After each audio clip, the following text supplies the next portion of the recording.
no idea what's going on here. That doesn't work. This thing just twists.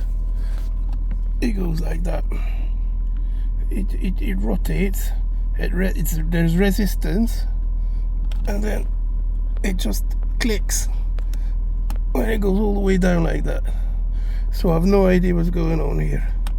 Nothing happened when I turned this around, and when I tried to open the mirror, they just keep going in. So I just don't get it. If I turn the engine off, it's fine.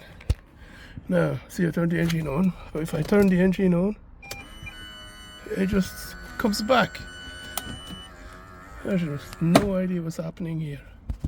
Very weird.